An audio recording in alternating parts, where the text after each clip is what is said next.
This is Be the Solution podcast, and I am your host, Maria Quattrone. And today I have Nicole Klein from here in the Philadelphia metro market.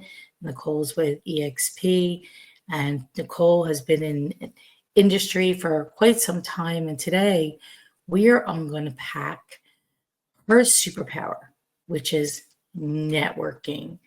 And that is how Nicole has been able to grow her business through all these years. So welcome, Nicole. Thank you. Thanks for having me. Oh, my pleasure. Networking. So I have a question. Is there any bad networking? Oh, there's lots of bad networking. Yes. Especially after you've been doing it a while, your patience is a little different, but Why did you choose that as your path? So after I had my second child, she is currently 13, I started getting a little more, taking my business more serious. And I took a class at my previous brokerage that was a lot of calling people, whether it was people you knew or for sale by owners.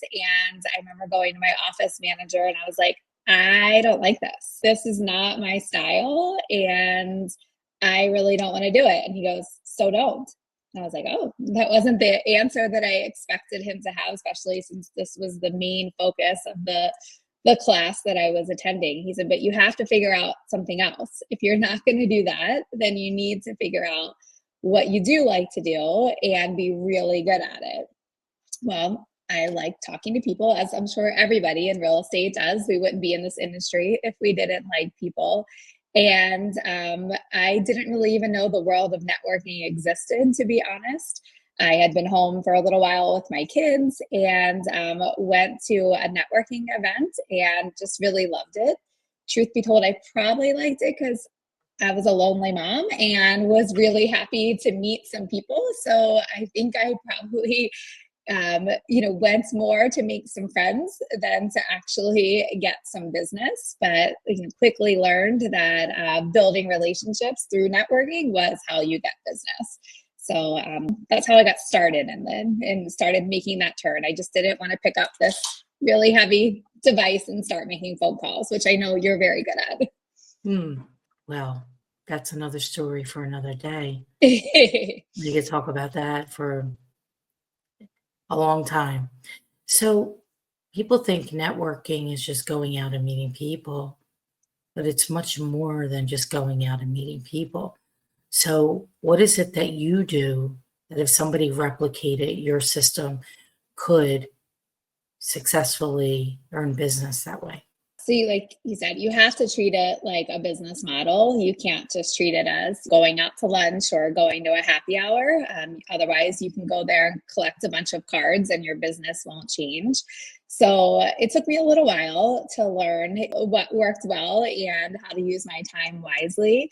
I would say for anyone that's going to a networking event, and to me, a networking event could be very specific. You buy a ticket, you go to a networking event. It could be a charity event. It could be a neighborhood party. I've made anything be a networking event at this point. But what I do at every event that I go to is try to meet at least 3 new people.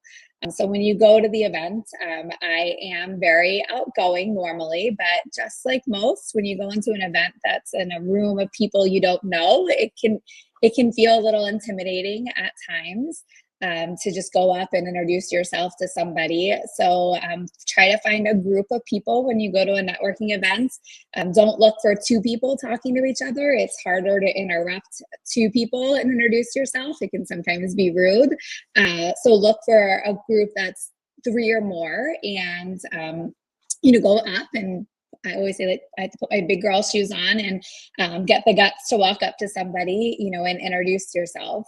At the event, because that sometimes can be really hard for people to do that first introduction, is after you talk with those people that you engaged with, and you don't want to go up and say what you do. Like, hi, I'm in real estate. What do you do?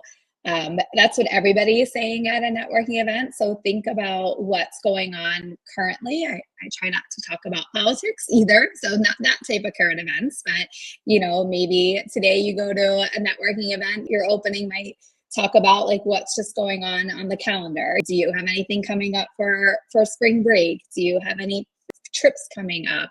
What are your summer plans? So ask them something that's personal, because people tend to talk a little more and open up more when it's something that they get excited about talking about. And then after you engage with those people, ask the person that you connected with, who's somebody else that you know here, right? It was already hard to walk up sometimes to that group, but ask them, is there anyone here that you could introduce me to? So it's almost like I play a game of tag at a networking event, and it's like you meet one person and then you tag them and say, okay, you're it. You're going to help me meet the next person. And then once I have either met 3 new people or had a deeper connection to somebody that I already know, then I know that that was a successful networking event. There's obviously more things that you do afterwards, but at the actual event, that's how I handle meeting people and building relationships while I'm at the event. That's smart, asking somebody who you met or who you know there to introduce you to somebody else. It's like a warm introduction versus going to go stand next to somebody, interrupt them while they're talking to somebody else and try to input yourself. And it doesn't always go smooth, but that's the best way to do it. You've seen that happen. You've probably been part of that many times. And I've done it, to be honest. And then you realize like, oh, why didn't I take my own advice? So yeah, because I've had it happen. You're in the middle of like kind of it could be an important conversation. And then all of a sudden somebody wants to interrupt to say hello or just have a full-blown conversation in the midst of yours. So that person really doesn't know anything about networking. So this is a long game, Nicole, right? Yes, it's definitely a long game because you're building a relationship, right? So I get where some of those, say a for sale by owner or expired call, you might get the appointment right away. But you know, this is building relationships. So after the event, you could come home with 50 cards, which I hardly ever come home with any because I know they're just going to get thrown out. But if you focus on those 3 people, then you do have to take that relationship to the next level, right? That was just step 1, that you now have them in your database, you know, if you want to call it that. What I've done after that is the people that I've had a good conversation with, don't try to do this with somebody that you didn't have a good conversation with because you're wasting both people's time. But, you know, anyone I connect with on social media, good conversation or bad conversation, I'll connect with them on social media. But the people that I had a good conversation with, it's taking it to the next step, whether that's going to meet them for coffee, for lunch. As I've been doing this more and more, you can't really, you know, eat out every single day. I mean, you could, but it's not always the healthiest. So I've gone on walks. I just went on a walk the other night with a top agent in the area that I've never met before. Instead of meeting for coffee, we went for a walk and it was great. So, you know, just think of things that you're already doing. There's a book, Never Eat Alone. It's a really good book to kind of, you know, get your mindset on this. And it's just think about what you're doing and who you can invite with you. Because if you become a connector of people, then they're also going to think of you for future business. So you have to build that relationship, and that could take time. For some people, it could be pretty quick, you know, but for others, you're nurturing these relationships for a few years and maybe forever. Well, and most of the people that you're meeting with, are they agents? Are they sellers? Are they buyers? Are they in the industry already buying as investors? Or because if you're a new agent, it could take a long time to meet people who want to sell or buy a house, since they only do it like every 10 years. Yep. So I would say out of all of these people in the beginning, the first couple of years, none of them bought or sold a house with me, but they referred me to people. So I never approached them to say, you know, do you need to sell a house? Do you need to buy a house? It was finding out what their business was about and how I could refer them. And then naturally they would refer me. So the first year that I really did networking, my husband would joke around and say, like, how much money are we going to spend? Because we had, in my one networking group, we had somebody do the curtains. We had somebody do these built-ins. We kept paying people to do different things within our house because I had met them. We had an estate attorney do our will. He said, this networking is really costing us a lot of money. Well, there are things that we would have done anyhow, but instead of me going outside I stayed within the groups that I was in and used their services. And then in return, when they heard of one of their clients or one of their friends or one of their neighbors that was looking to buy or sell, my name was top of mind and they would refer me. Yeah. So that's really, you have to go into networking with that mindset as, but you can't assume that they're going to use you, but how can you get them to become one of your raving fans? How can you add value to their life and be in contribution and just give, and eventually something works out.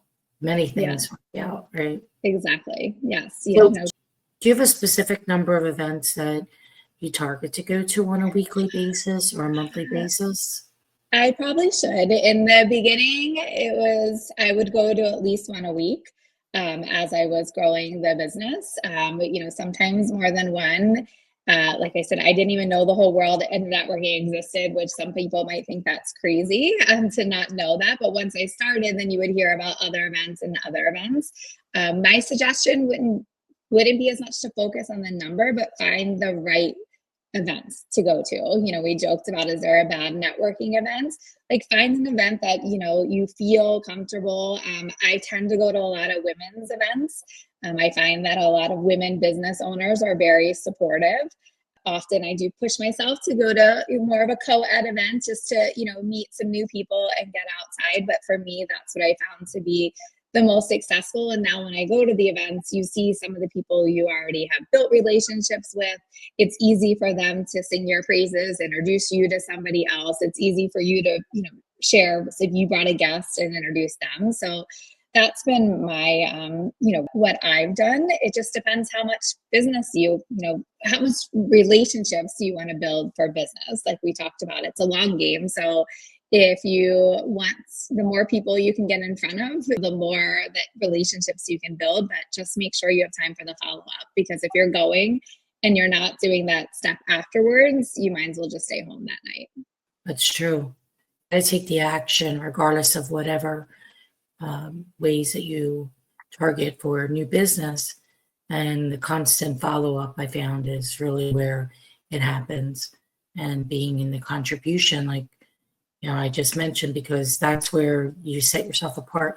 What type of women's events do you go to? There was a group years ago that isn't quite as large that it used to be. My friend Heather Turner, so anyone that's listening, it's open. She runs a women's lunch at Radnor Valley Country Club every first Friday of the month. So, it's not always a certain group as much as anymore. It's just reaching out to the people that I have built relationship with and finding out, where they're going. Years ago, there used to be just more specific ones that were out there, but nothing, no certain name anymore. So you go with, and charity events as well, right? Yes. And that was kind of by accident too, that wasn't as purposeful. But, my parents and my mom was always very big in getting involved in charity, and I followed suit kind of by accident, but, just started getting really involved. I used to be really involved in Fox Chase Cancer Center, started a chapter on the main line that I ran for a few years.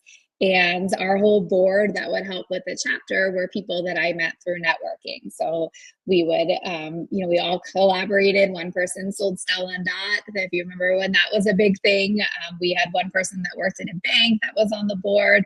So we formed an organization, together to raise money for cancer research. And then we would all invite all of our clients, all of our sphere, all of our friends to the event. And those charity events became another networking event. It was a way to get face to face, with people and build relationships. And when you're building a relationship for something that people are really passionate about, that's something that people don't forget. So, even years later, people have come up to me and they're like, we'll share a story about the hospital and how it's changed their life, and how thankful they are that money was raised. So, everyone's charity could be a different thing, but I would say if you are passionate about something, or if you're not passionate about something, start going to different charity events to see what you could become passionate about, and giving your time, to that charity, whether it's attending an event or being part of it.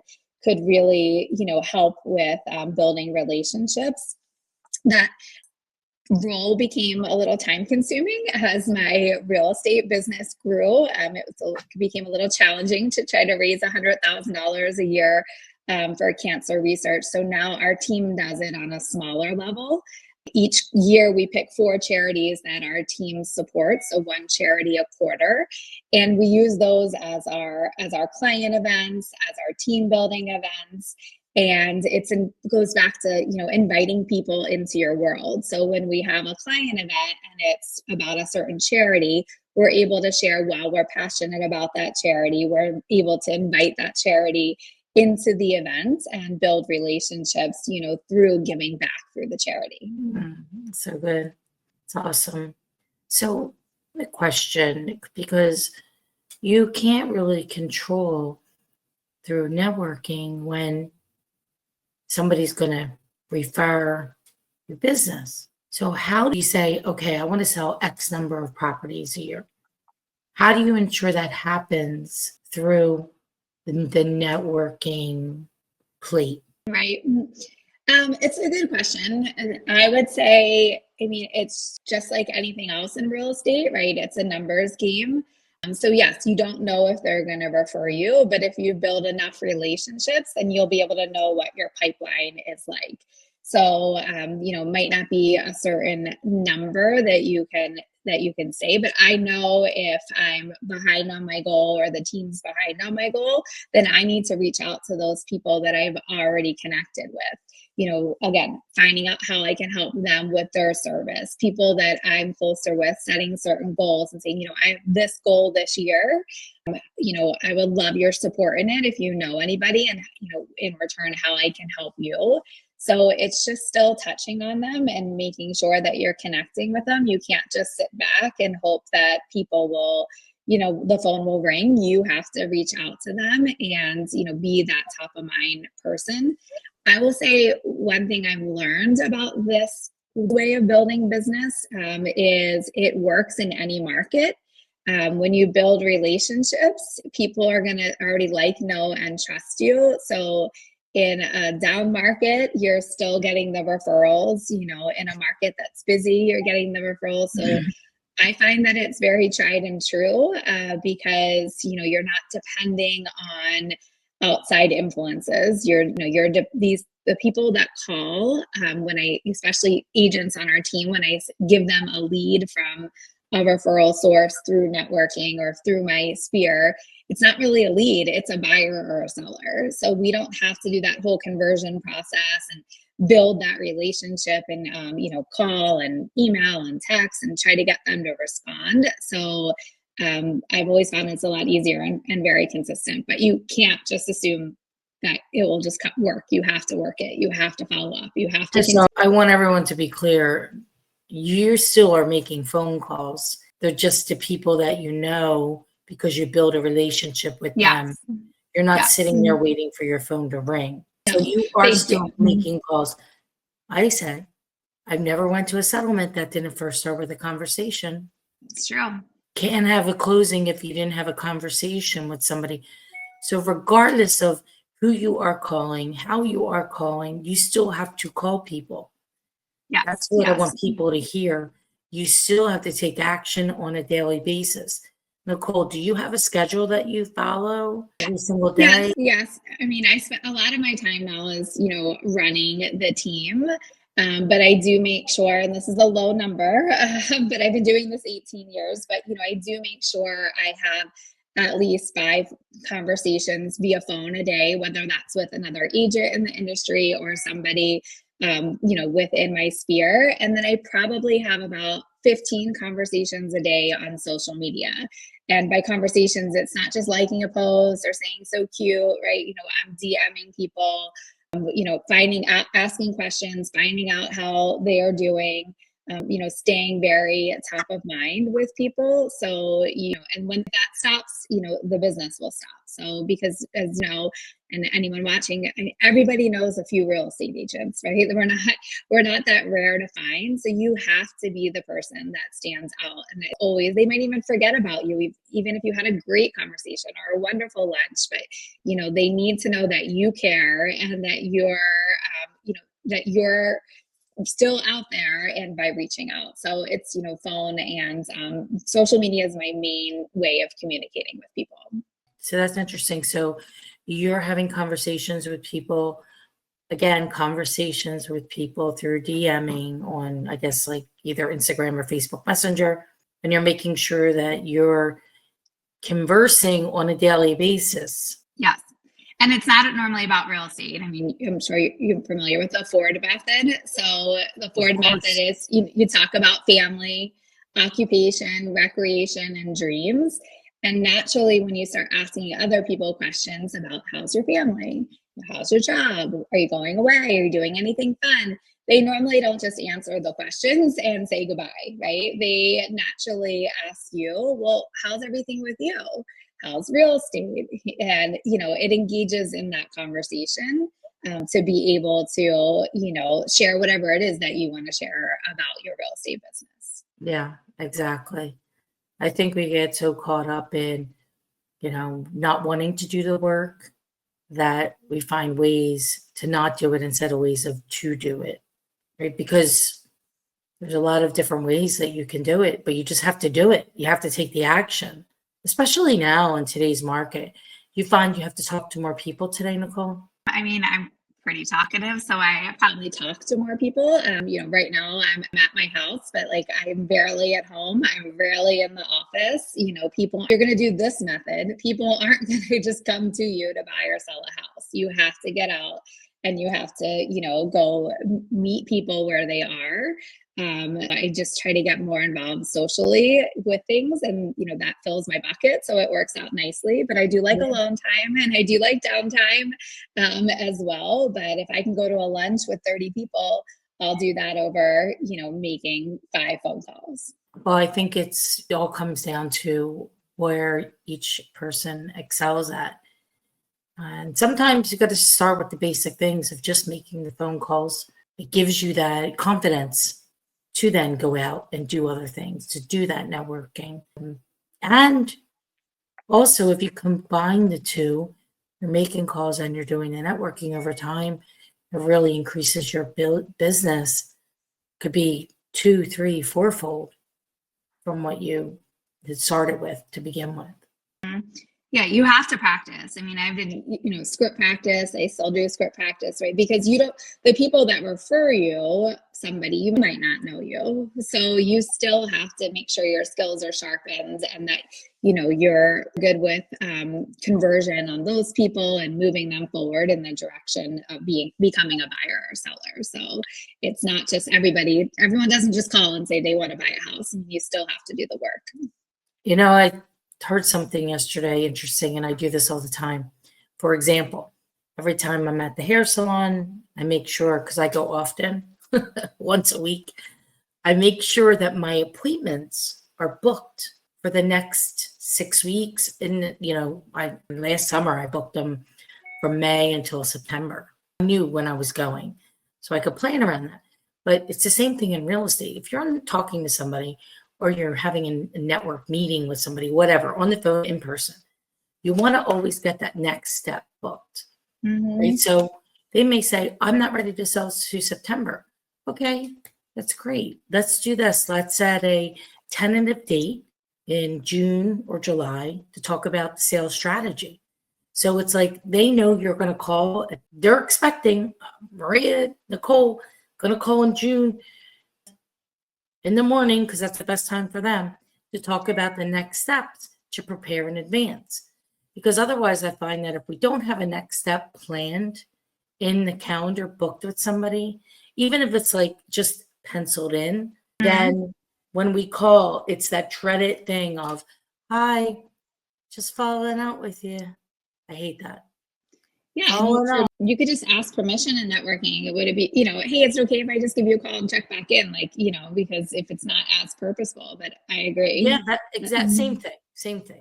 Is it Mhm. okay if I contact you? I know you said the property's occupied through the end of the year with a tenant and you want to sell in 2026.